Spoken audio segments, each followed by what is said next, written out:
사무친 그리움이라고 말할 수 있는 사람은 얼마나 행운아일까. 그리움을 호소할 수도 있고 꿈속에서 만나기를 기다릴 수도 있다.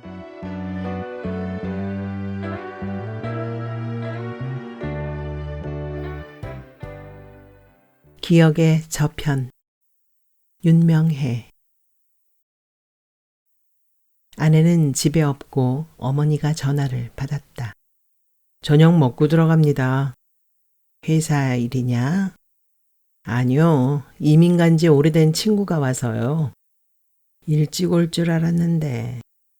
말끝에 덜 좋은 기미가 묻어나오기에 낮 동안 아내와 무슨 일이 있었나 주춤하였다. 친한 친구였냐? 전에 없이 꼬치꼬치 따지니 내 어림짐작이 맞는 듯 했다. 결코 역성들지 않는 아들에게라도 노인은 변죽을 울리는 법이다. 어머니도 생각나실걸요. 박강호라고 우리 집에 일주일쯤 와 있던 적 있죠? 대학 동창이요. 생각나지. 어머니는 반색하였다. 노인은 낮의 일쯤은 곧잘 잊어버려도 30년 전 사연은 잊지 않는다. 다행이었다. 걸상 삐걱거리는 걸 죄 고쳐놓은 애 말이지. 전화 기다릴 일이 있어서 와 있었고. 그제서 나도 생각났다. 걸상 전화뿐 아니라 그 무렵에 우리 집 분위기까지. 초등학교 1학년이던 막내에서부터 약간 노망기 있던 할머니, 일자무식인데 뽕짝가요 가사는 줄줄이 외우는 밥하는 처녀의 빨래 방망이 소리 등등. 왜 그 무렵에 너하고 친했지. 친구들 집에 몰고 오는 짓 네 성질에 안 했잖냐. 어머니의 말은 옳기도 했고 빗나가기도 했다. 내가 허물없는 친구에게도 일정한 선을 그어놓고 금 넘어가지 않는 건 예나 지금이나 마찬가지이나 강호를 그 금 넘어 집까지 데리고 간 건 유달리 친해서가 아니었다. 신문에서 가장 조그맣고 싼 광고가 가정교사 자리를 구하는 칸이었는데 거기 꼭 필요한 게 전화번호였다.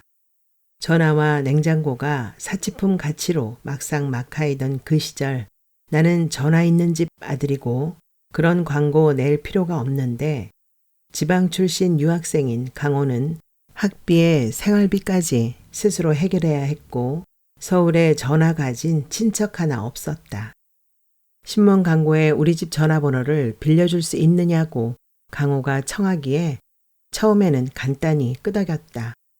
그리고 가만 생각하다가 아예 와 있으라고 하였다. 우리 식구 10명 중 누가 받을지 모르는데 식구마다 단단히 일러놓아도 그런 사람 없다고 딴소리 내놓을 인재가 너무 많다는 게 이유였다. 사실이긴 했다. 할머니, 막내 동생, 밥하는 처녀가 가장 위험 인물이었고 제대로 된 지성과 이성을 갖춘 사람이라도 남의 일이면 무심히 실수할 확률이 높았다. 며칠만 한 방에서 기거하는 불편을 참으면 되는데 도움이 된다면 감수하려던 게 아마 나답지 않은 호의였나 보다. 강호는 우리 집에 있는 동안에 탈이 난 걸상이나 책상 따위를 고쳐놓아서 어린 동생들에게 존경을 받았다. 급기야 여 닫을 때마다 기분 나쁜 소리를 내는 문자까지 손보았다. 그런 건 어디서 배웠니? 나는 솔직히 감탄하였다. 밤 깊을 때에 아버지 모르게 살짝 들어가려고 윗문 출입을 하려 해도 그 소리에 영락없이 들키게 되던 문짝이 강호 손이 닿자 아주 조용해진 게 신통하였다. 그는 씩 웃고 대답했다. 공고에서도 목공과 출신이잖냐. 입학하여 1년 지나기까지 모르던 사실이었다. 입학식 끝나고 같은 과 학생들이 모여서 자기 소개를 할 때에도 그런 건 말 안 했었다. 안 할 수도 있는 일이지만 하도 그가 파격적으로 주절거렸기 때문에 더 이상은 털어놓을 게 없는 줄 알았다는 말이 옳겠다. 경기도 안성에서 빈농 집안의 막내로 태어나 일하기 싫어 반질거리려니 학교나 다녀보자고 시작한 게 얼떨결에 대학까지 오게 되었습니다. 족보에 오를 만한 일입니다. 8촌 이내 친인척 중에서 중학교 졸업장을 받은 것도 제가 처음이었으니까요. 그런 식으로 떠들었으니 우리는 요란한 박수를 보냈다. 사연은 우스울 게 없는데 그는 청중을 웃기는데 성공한 셈이었다. 공고 나온 줄은 몰랐다. 농촌 문화가 이미 대학 입시에 불리한데 실업계 고등학교의 교과 과정은 입시에 방해되기 십상 아닌가. 그러니 대단한 친구라는 말이었다. 집에서 공고가 제일 가까웠으니까. 그는 히히 웃었다. 무언가 쓱 덮어버리듯이. 허나 나는 따라 웃기 어려웠다. 어쩌면 입학할 때 웃기는 자기소개도 무언가를 덮어버리려는 실없는 소리가 아니었을까 그런 의심마저 들었다. 끊임없는 그의 농짓거리 역시 흔히들 위선적이니 위약적이니 짚고 까부는데 그런 식으로 말한다면 그는 위장적이었다. 가난이나 불운을 감추려 드는 건 젊은 나이에 당연한 몸짓인데 그의 경우엔 그렇게 간단하지 않았다. 강의가 있으나 없으나 9시 전에 등교하고 저녁 6시까지는 학교에 남아있는 걸 두고 그가 가정교사 하는 집에서 아침에 정시 퇴근하고 저녁에 정시 출근한다고 큰 농담처럼 말했을 때에도 그랬다. 같이 히히덕거리자니 나 자신이 민망하였고 정색을 하자니 그에게 미안해서 황당했다고나 할까. 내가 대범한 성품을 못 가진 건 스스로 잘 아는데 그 역시 하는 짓거리와는 달리 예민하였나 보다. 신문에 광고가 나간 후 며칠 동안 여러 군데서 전화가 왔고 그는 조건이 맞는 입주 가정교사 자리를 골라가게 되었다. 다행히도 그는 일주일 동안 우리 집 신세를 진데 대하여 과도한 감사를 표하지 않았다. 희죽거리면서건 정색을 하면서건 사실 며칠 동안 갈 곳이 마땅치 않았었는데 고마웠다 라고 말한다면 여간 난처한 일이 아니자는가. 그 사정을 눈치챈 건 사실이었다. 나중에 또다시 전화번호가 필요하다면 와서 직접 받으라고 불러드릴 용의도 있었다. 그러나 가정교사로 입주하지 않는 한 다만 며칠이라도 서울 하늘 아래에 잠잘 곳이 여관밖에 없다는 그의 사정을 아는 척하기 싫었다. 다행히 그가 새로 구해간 집에서 대학 졸업하기까지 3년 동안 눌러 있었기에 전화 빌려줄 일이건 슬그머니 숙식 제공할 일은 다시 생기지 않았다. 3년을 한 집에 있었다는 건 선생이나 학생이나 학부모나 각각 다른 의미에서 대단한 사람들이란 증거였다. 강호의 말버릇을 흉내낸다면 천생연분인데 천생연분이 좋은 인연이란 뜻도 있지만 어쩔 수 없는 인연이란 의미가 더 강한 듯하다. 자식 낳고 사는 부부가 아무리 속 뒤집히는 일이 있어도 꾸역꾸역 한평생 살아내면 환갑이나 칠순상 앞에 앉아 천생연분 꼴이 되듯이 얼굴까지 닮아가듯이. 강호가 단편적으로 흘린 조각을 맞춰보면 이랬다. 그 집 부모는 아들의 학업 성적을 올려달라는 요구는 하지 않았다. 공부머리는 없는 애라고 터놓고 말하더라나. 상당히 화통하고 인간성이 좋은 부모인 게 돈 있고 무식하면 화통하기나 해야지 어쩌겠냐는 소리도 그들 입에서 나온 소리였다.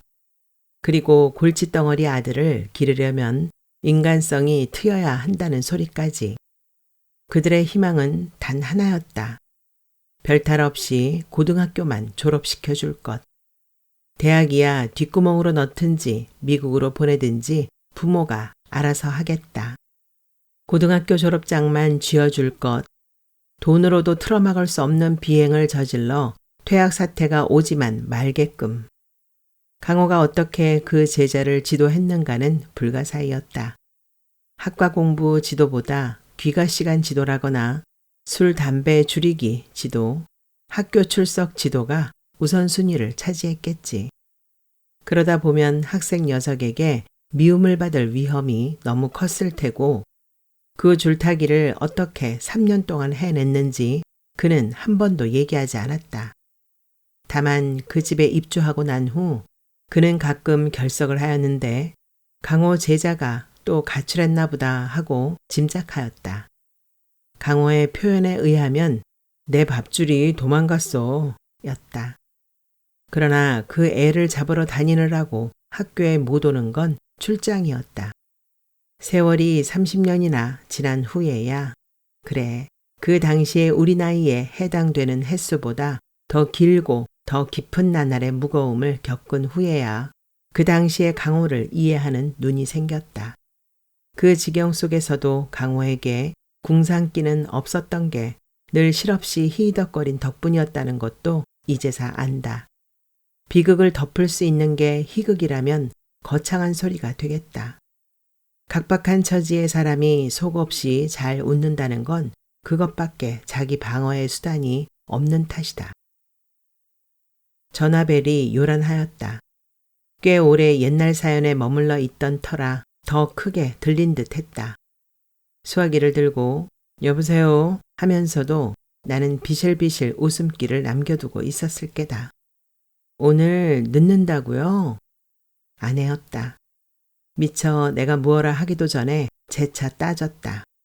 일산 삼촌이 온다고 했잖아요. 바로 밑에 동생이었다. 잊고 있었다. 당신이 얘기하구려. 왜 악역을 나한테 밀어붙여요? 굳은 일로 시동생 형수 얼굴 붉히기 싫어요. 어머니가 곁에 있을지도 모르는데 아내는 거침없이 쏟아놓았다. 밀어붙이다니. 잊어버리고 약속 잡은 건데 어떡해? 현관문 나서는 순간 집안일은 모두 잊어버리는 걸 당신도 잘 알지 않는가? 회사 일을 집 문턱 안으로 끌어들이지 않듯이 나도 그러는데 엉뚱하게 동생이 제 회사 일을 우리 집안으로 밀고 들어오려는 게 문제였다. 나도 화가 나는데 아내가 화내는 건 당연하였다. 정 거북하다면 당신도 볼일 만들어서 나가구려.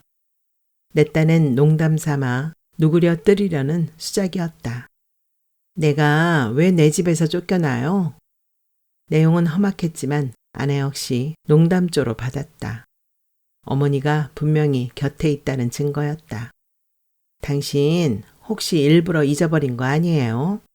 알았어요. 전화가 끊겼다. 오늘 저녁 동생이 우리 집에 오는 건 융자 얻는데 우리 집을 담보로 빌려달라는 의논을 하기 위해서였다. 형제 중에 사업하는 사람이 무슨 의논하자면 지레 겁부터 나는 세태이지만 지난 2년 넘기느라고 눈에 보이는 것이 없게 된 동생이었다. 말도 안 되는 소리라고 나 스스로 답이 나온 사안이기에 오늘 온다는 걸 마음에 두지도 않았더랬다. 그러니 잊어버렸을 밖에. 일부러 잊어버린 거 아니에요? 그건 좀 달랐다. 아내보다도 동생이 그런 의심을 할 판이었다. 아무리 동생이 밉더라도 나 만나러 집에 와서 그런 의심을 하게 놔두기 고약했다. 전화를 거니 동생은 자리에 없었다. 돈 구하러 쏘다니는가. 휴대폰은 통화 중이었다. 메시지만 남겼다. 일이 생겼다. 오늘 오지 마라. 나중에 통화하자. 잊어버렸다는 말을 하지 않는 게 나았다. 딱 잘라 거절하는 것이 핑계대고 딴소리하는 것보다 상처가 적다. 결코 고의는 아니었다. 동생을 대하기 싫은 건 사실이었으나 강호의 전화를 받았을 땐 오늘 저녁에 동생이 온다는 사실조차 이미 잊고 있던 상태였다. 강호가 내일 저녁 비행기로 떠난다니까 오늘 만나자고 할 밖에. 아무리 몇십 년 만이라 할지라도 아무한테나 반색하여 만나자고 할 나는 아니다.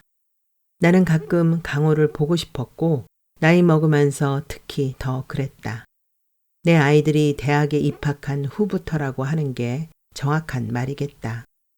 나도 그 애들 따라 다시 옛날로 돌아가는 때가 많아졌으니까. 그래도 마음은 편치 않았다. 공연히 화장실에 다녀왔다. 그 사이에 전화가 왔다. 메모지를 보니 동생에게서 온 거였다. 물끄러미 들여다보다가 휴지통에 버렸다. 퇴근 시간이 다 되었다. 무심코 핸드폰을 껐다. 운전 중엔 핸드폰을 받지 않으려고 퇴근길엔 끄는데 대개는 차에 탄 후 아니면 엘리베이터 안이었다. 책상 앞에서 끈 건 처음이었다. 무심코 전화를 끈 게 아니라면 동생의 방문을 잊어버린 것도 내가 잊어버리고 싶어서였나 보다. 조선호텔 로비에서 만나자던 친구를 코리아나 호텔 로비에서 기다린 적도 있었다. 만나기 싫은 성가신 친구였다. 아무리 기다려도 오지 않기에 짜증보다 불쾌감이 앞섰지만 자리 박차고 일어설 때에는 안도감까지 들었다. 조선호텔에서 눈이 빠지게 기다리던 친구가 전화했을 때엔 화를 내었다. 말을 맞추다 보니 조선일보사와 같은 건물을 쓰고 있는 코리아나 호텔을 조선호텔로 착각한 거였다. 그런 착각은 그 이전에도 없었으니 착각의 원동력이 무엇이었는지 나 혼자 조용히 깨달았다. 꺼진 핸드폰을 주머니에 넣고 사무실을 나섰다. 세상에는 할 수 있는 일과 할 수 없는 일이 공존한다. 대기업이 쓰러지자 연쇄부도가 나는 중소기업의 사장이 죽일 놈은 아니지만 그 형제들까지 줄줄이 얽혀 들 순 없다. 작년에 아버지가 돌아가셨을 때 우리 6남매가 자랐던 그 큰 집이 남의 손에 넘어가게 된 걸 뒤늦게야 알았다. 초상칠은 뒤끝이 시끄러울까봐 내 속이 부글거리는데도 동생들에게 선언하였다. 우리 중 유산 바란 자식은 없는 줄 믿는다. 이제까지 부모 부양할 필요 없었던 것만도 복 많은 팔자였다. 부모 입장에서 자식 죽는 꼴 볼 수 없었던 건 둘째가 아니라 어느 자식이라도 마찬가지였을 게다. 어머닌 내가 모시고 간다. 선택의 여지가 없으니까 그랬다. 듣고 보니 옳은 소리라 동생들은 아무 소리 못했는데 아내 역시 선택의 여지가 없음을 깨닫고 감수하였는데 지나가는 말처럼 한마디 하였다. 연좌제는 부모 자식 간에서 끝나는 법이라고. 그땐 무슨 소린지 몰랐다. 집이 없어진 어머니를 자식이 모시고 오는 게 당연하다는 의미인 줄 알았으니 내가 어리석었다. 어머니가 계시는 집이니까 형네 집이라기보다 어머니 집으로 여겨졌을까? 그건 아니지 싶다. 아버지 돌아가시고 나니까 다만 2살 위의 형이라도 유일한 윗사람으로 여겨져 억지소리 한다는 게 맞을 게다. 그래, 막무가내인 녀석은 피하는 게 상수이다. 오늘 동생의 억지소리를 듣는다면 폭발할지 모른다. 죽으려면 너 혼자 죽지 형제를 끌어들이느냐고. 안 만나기 다행인 게 어머니 앞에서 그런 소리를 할 순 없지 않은가. 쓰는 숨이 났다. 동생도 그걸 알기 때문에 구태여 집으로 온다는 거였다.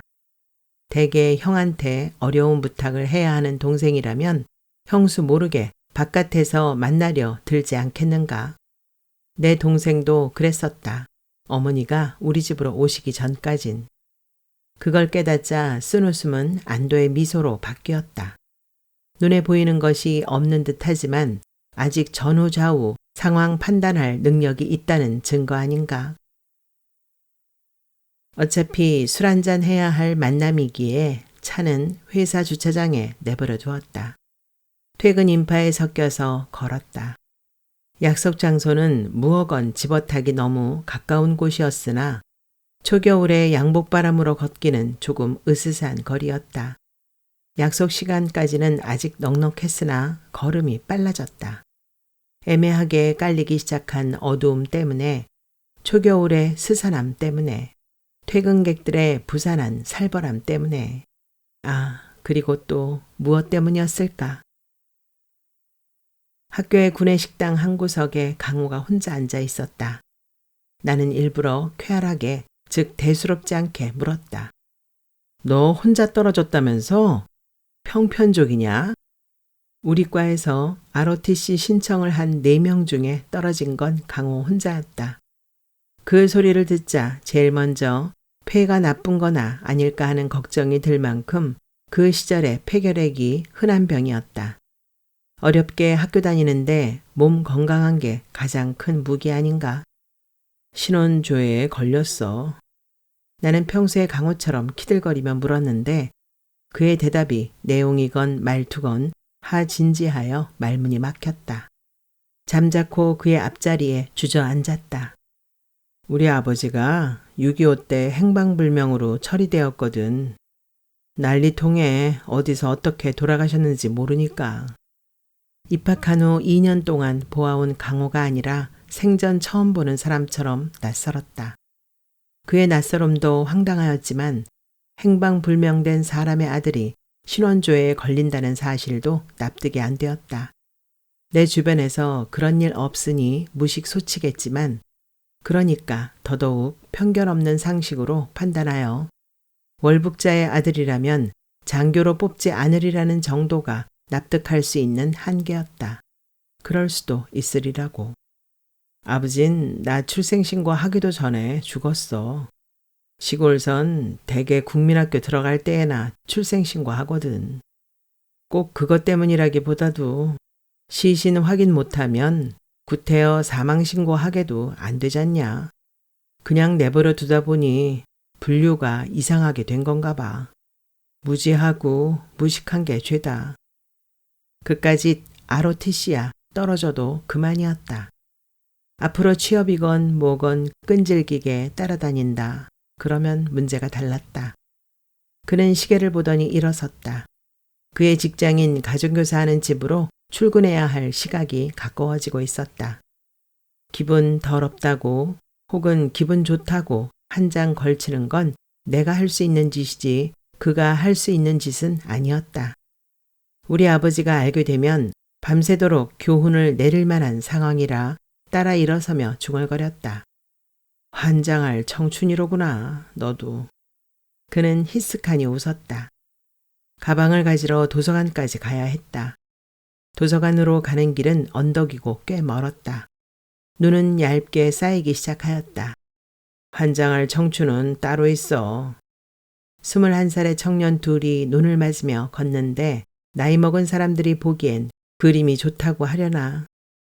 형님은 국민학교도 제대로 못 마쳤을 거야. 아슬아슬한 심정이 되었다. 내 귀가 감당 못할 사연이 나오리란 예감이 들었다. 가장이지. 가난한 농사꾼 가장. 한창 나이 33세 벌써 늙기 시작한다. 날 어떻게 해서 고등학교까지 보내주었는데 솜씨 좋은 복수되어서 그걸 갚지 않는 내가 환장할 청춘이냐? 싸가지 없는 놈이지. 너 아니? 빈농의 집에선 중학교 등록금도 끔찍한 목돈이야. 그걸 농한기인 겨울 한철 소장수한테 몸팔아 밤을 동무 삼아 얼고 다녀 겨우 마련해 준 거야. 양평, 회성, 마장, 귀에만 익은 지명이 너무 많다. 형님이 25살 때부터. 교정에는 눈 때문에 조아라 히히덕거리는 학생들 투성이었다. 그들은 모두 전응아 같았다. 너 아니? 낯선 소가 아무리 사나워도 밤길 도둑처럼 무섭지는 않다는 걸. 패거리 지어 다니지 않으면 칼 맞을 각오하는 험한 행보라는 거. 시골엔 눈이 녹지도 않는다는 거. 그의 마음은 어딘가 시골길을 소몰고 가던 형님을 따라다녔다. 눈 쌓인 것을 보면 더 답답하였다. 겨울의 체감 온도는 언제나 실제 추위보다 더 낮았다. 그에게 아버지가 없다는 것은 반쯤만 맞는 말이었다. 그래, 눈물겨운 대리 아버지가 있었다. 안데스 산맥의 눈 속에서 조난당한 조종사 얘기에서 그가 연상한 건 행방불명된 아버지가 아니라 형님의 절망적인 짐이었나 보다. 그게 처음이자 마지막으로 그가 속내를 털어놓은 날이고 어릿광대 같은 짓을 안 한 날이었다. 하룻밤 지나자 그는 기왕에 내가 알던 박강호의 모습으로 되돌아갔다. 씩씩하게도. 다음 날 아침 교문 앞 버스 정류장에서 나는 만원 버스를 탈출하였다. 내 앞에 검정색 세단이 멎고 거기서 내리는 게 강호 아닌가. 내 얼굴이 어지간히 멍해 보였는지 그는 아주 유쾌하게 미소 지었다. 차를 보내고 나서야 아침의 해프닝을 흐이흐이 해명하였다. 내 밥줄이 말이야. 잠이 덜 깼는지 내 가방을 가지고 등교한 거야. 아무 가방을 들고 가나 걔한테는 마찬가지겠지만 내가 곤란하잖냐. 걔네 학교로 쫓아가서 가방 바꿔가지고 오는 길이야. 부모 마음엔 그래도 아들이 가방 없으면 수업 못할 줄 알고 허겁지겁 차를 내어주더구만. 가지가지 다 하는구나. 그런데 말이다. 덕분에 깨달은 게 있다. 승용차 타고 하는 생각은 버스 타고 하는 생각과 영 다르더구먼. 왜? 비행기 타면 또 생각이 달라질걸? 바로 그거야. 비행기 타려면 천상 이민 가야겠지. 암튼 나중에 타보고 얘기해 줄게. 비행기 타려고 이민 간다니 희한한 수작이었다. 당시에는 그가 낄낄거리니까 몰랐었다. 승용차 안에서 그는 이민 갈 결심을 굳힌 거였다. 그는 약속을 지켰다. 10여 년 후 이민 간 그는 그곳에 도착하자마자 편지를 붙였는데 비행기 안에서 쓴 거였다. 공군사관학교에 가고 싶은 적이 있었다. 우선 돈 안 들고 조종사 된다는 게 멋있어 보였고 예편 후에도 고소득 직장인이 될 가능성이 높으니까 앞으로 일생이 만사 형통이라고 여겼으니까. 지금 생전 처음으로 비행기를 타니 까맣게 잊어버리고 있던 옛날 생각이 난다. 미지의 땅으로 가기 때문인가 보다. 당연히 희망과 불안이 교차된다. 13살 때 생전 처음 시외버스를 타고 대전으로 향했다. 지금처럼 불안을 속으로 감추지도 못하였으니 주소와 약도가 적힌 종이 쪽을 쉴 새 없이 확인하느라고 주머니 속을 더듬으면서 대전엔 고모가 한 분 살고 있었다. 아이도 없이 과부가 되었는데 그냥저냥 밥술은 먹을 만한 형편이었나 보다. 나 6학년 때 문득 우리 집에 오더니 나를 달라고 했다. 아들 삼아 키우겠다고. 그러니 중학교부터는 대전에서 다니라고. 대전에서 좋은 중학교 들어가려면 공부 열심히 하라는 당부를 남기고 갔다. 그렇잖아도 중학교 보내줄 형편이 못 되는 것 같아서 슬슬 형님 눈치를 살피던 나였으니까 구세주가 따로 없었다. 고모가 다녀간 지 두어 달 후 입학원서 팔 무렵이 되자 형님한테 약도도 주고 일러달라고 떼를 썼다. 그때의 심정과 꼭 같구나. 내가 잘한 걸까? 그때처럼 내 눈앞에 어머니와 형님의 얼굴이 어른거린다. 이제는 건늙은 형님이 갓 제대한 청년 시절과 꼭 같은 질문을 한다. 갑니다. 예나 지금이나 내 대답은 단호하다. 내 얼굴이 내 눈앞에 안 보이니 어려서나 자라서나 형님에게 어떻게 보였는지는 모른다. 형님은 아무 말 못한다. 원래 말수가 적은 분이다. 허나 나는 어려서부터 그 침묵의 언어를 눈치채는데 익숙하다. 보내고 싶지 않다. 그러나 붙잡을 도리가 없다. 옛날 시외버스 차부까지 데려다준 청년의 얼굴에나 조금 전 김포공항까지 따라 나온 중년의 얼굴에나 꽃같이 그렇게 쓰여 있었다. 심각하게 받아들이지 마라. 이제부터 코미디가 시작될 테니까. 겨우 고모네 집을 찾아갔더니 고모는 그 사이 시집을 갔더라. 그러니까 더 이상 외롭지 않았고 친정 조카 데려다 기를 필요도 없어진 거다. 그건 역시 눈치로 알아들었다. 천연스럽게 새 고모부에게 인사했고 그냥 다니러 온 조카처럼 행동했다. 고모가 자기 한 말을 까맣게 잊어버린 건지 잊어버린 채 하는 건지 그것만은 어린 마음에 좀 헷갈렸다. 고깃국 대접받고 용돈까지 좀 얻어서 돌아올 때에야 비로소 난감해지더라. 고모 얘기를 도대체 어떻게 해야 할지, 아니 내 얘기를 어떻게 하느냐 말이다. 고모의 말을 지푸라기처럼 움켜잡고 꿈에 부풀었던 내 꼴이 뭔가 참 창피했다. 어머니나 형님한테 고지곧대로 털어놓고 망신당할 엄두가 나지 않았다. 결국 아무 말 안 했다. 형님도 어머니도 아무 소리 안 했다. 며칠 동안 밤잠 못 이루던 형님에게서 입학원서 사라는 말이 떨어지자 대전 가서 중학교 다니는 것보다 더 잘된 셈이라 그 무렵에 배운 전화위복이란 단어가 꼭 나를 위해 생긴 말인 줄 알았다. 그렇게 헤어진 강호가 20년 만에 내 앞에 나타났다. 딱 제 나이만큼만 늙은 모습으로. 일주일 전에 왔다면서 가기 전날에야 전화하는 게 어느 나라 법이냐? 손을 잡는 순간 나는 핀잔부터 내놓았다. 전화상으로도 1차 야단친 내용이었다. 그렇게 됐어. 집안일로 온 거거든. 야, 정말 반갑다. 겨우 손을 놓고 마주 앉자 우리는 새삼스레 감탄하면서 상대방을 꼼꼼히 뜯어보기 시작했다. 얼마나 늙었나 조사하려는 듯이. 결국 동시에 웃음을 터뜨렸다. 젊어서 헤어져 중년에 다시 만난다는 건 묘한 일이었다. 문득 젊어진 듯도 하고 한꺼번에 늙은 듯도 하다면 말이 되는지 모르겠다. 집안에 무슨 일이 있었어? 막내 조카 결혼식. 형님이 얼마 전에 돌아가셨거든. 내가 작은아버지 아니냐? 제 오라비가 식장에 데리고 들어가는 것보다는 내가 데리고 들어가는 게 그림이 나을 것 같아서. 그리고 어머니나 형님 묘소도 돌아봐야 하고 겸사겸사 왔던 거야.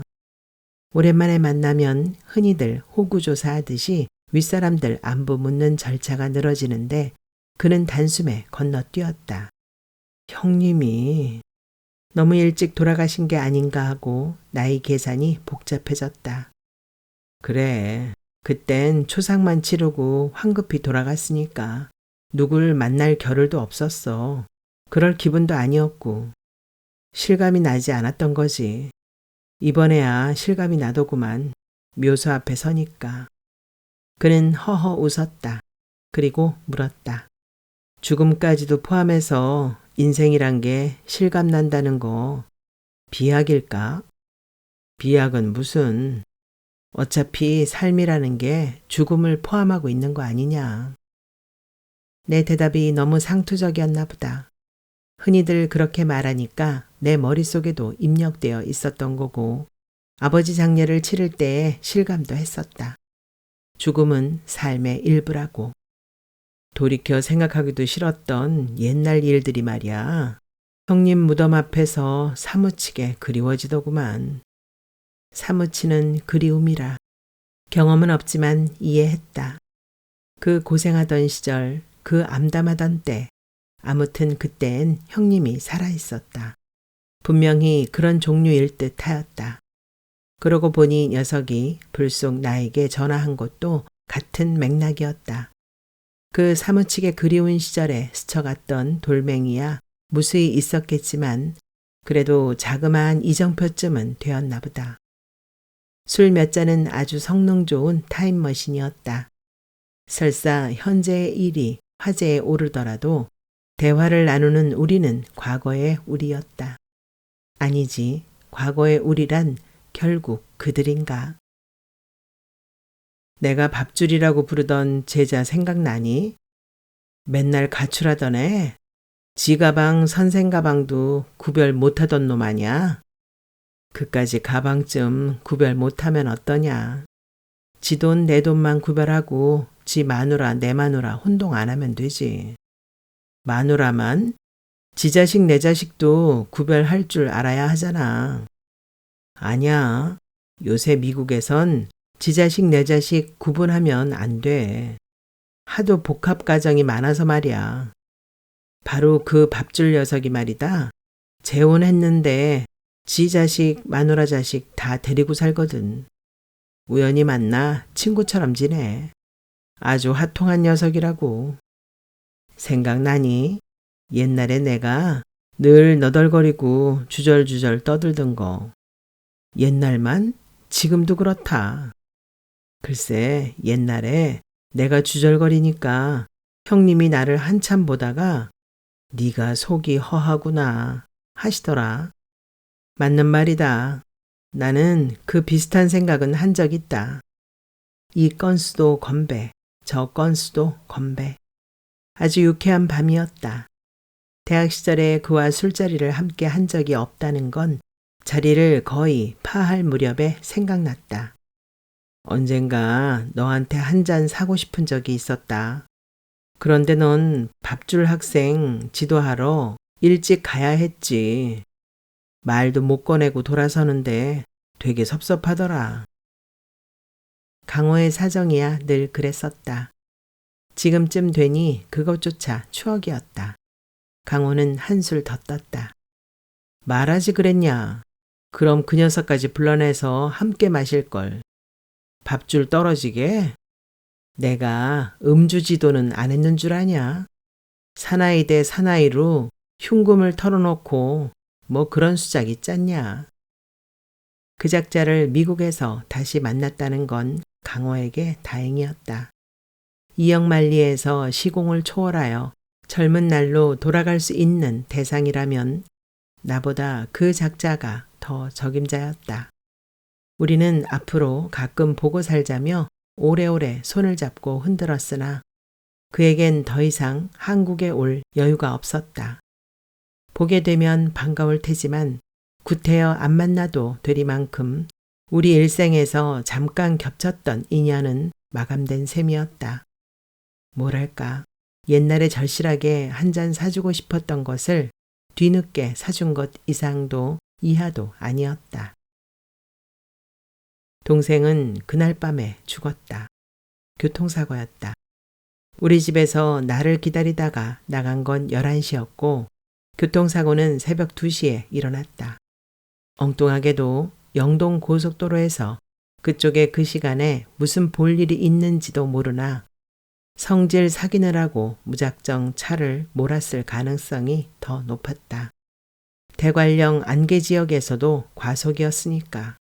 병원에서 마주친 경찰 관계자가 남의 차 들이받아 저승길 동무 만들지 않고 혼자 간 게 불행 중 다행이라고 말할 만큼 지각 없는 질주였다.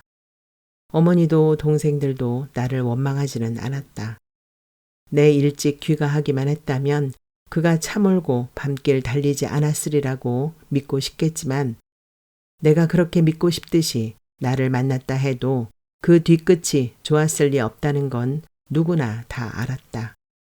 그럼에도 불구하고 강호와 더불어 유쾌하게 보낸 술자리를 고통 없이는 떠올리기는 힘들다. 아마 앞으로도 내내 내가 살아있는 한 그럴 것이다. 이미 존재하지 않는 동생의 존재가 나의 일상과 꿈속까지 지배한다. 사무친 그리움이라고 말할 수 있는 사람은 얼마나 행운아일까. 그리움을 호소할 수도 있고 꿈속에서 만나기를 기다릴 수도 있다. 내 동생은 나에게 사무친 존재일 따름이다. 동생과 나 사이에 있는 이정표는 어머니도 아니고 남은 동생들도 아니고 핸드폰이다. 그 애가 나를 찾는 동안에 꺼져 있던 핸드폰. 꿈속에서 핸드폰이 울린다. 울리는 순간 동생의 전화임을 안다. 허겁지겁 받는다. 아직 대관령까지 안 갔겠지. 아무튼 받아야지. 싸우든 달래든 통화를 해야지. 허나 전화를 받아도 동생은 말이 없다. 대신 녹음된 음성이 답한다. 이 전화의 소유자가 응답할 수 없는 상태임을 고한다. 나는 소리 지른다. 이 전화는 내 거라고. 지금 내가 받았다고.